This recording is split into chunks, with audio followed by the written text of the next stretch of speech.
안녕하십니까, 엑스텐입니다.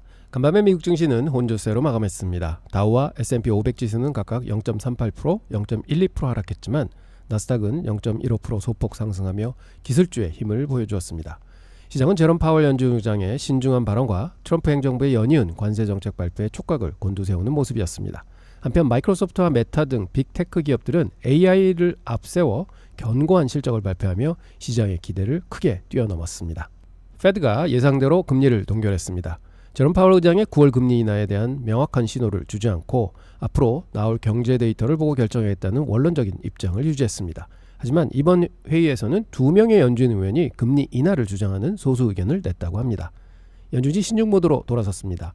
9월 금리 인하에 대한 확실한 답을 주지 않았기 때문에 투자자들은 당분간 불확실성을 안고 가야 할 것 같습니다. 앞으로 나올 경제 지표에 시장이 더 민감하게 반응할 것으로 예상됩니다. 트럼프 대통령이 한국산 수입품에 15%의 관세를 부과하는 새로운 한미 무역협정이 타결되었다고 발표했습니다. 이와는 별개로 포드는 관세 영향으로 8억 달러의 손실을 입으며 2023년 이후 첫 분기 손실을 기록했다고 밝혔습니다. 관세 정책이 시장의 핵심 변수로 떠오르고 있습니다. 포드가 관세 때문에 손실을 본 것처럼 관세는 이제 기업 실적에 직접적인 영향을 미치는 현실적인 리스크가 됐다는 점을 기억해야 할 것 같습니다. 트럼프 행정부는 구리 원자재가 아닌 구리 파이프, 전선 등 완제품에 대해 50%의 관세를 부과한다고 발표했습니다. 이 소식에 국제 구리 가격이 급락했습니다. 이번 관세는 원자재가 아닌 완제품을 겨냥했다는 점이 핵심입니다. 미국 내 특정 제조업체를 보호하려는 의도로 앞으로 글로벌 공급망과 원자재 시장의 변동성이 더 커질 수 있음을 보여주는 사례라고 하겠습니다. 마이크로소프트와 메타가 시장의 예상을 뛰어넘는 4분기 실적을 발표했습니다.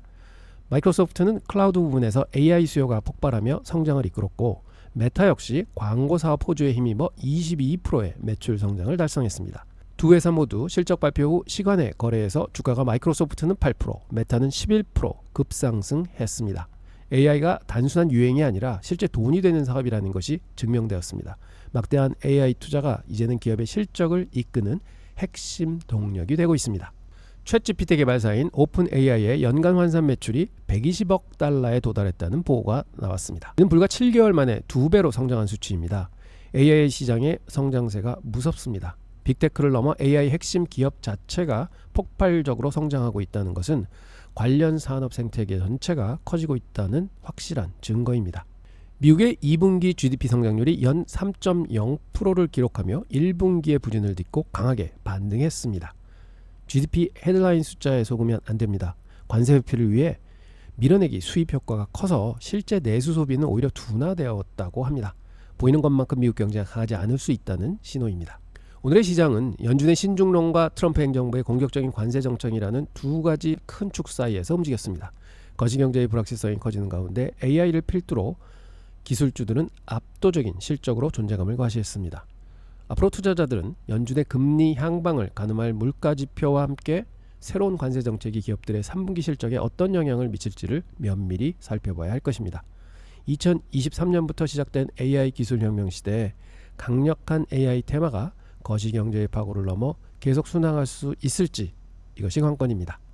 엑스텐이었습니다. 감사합니다.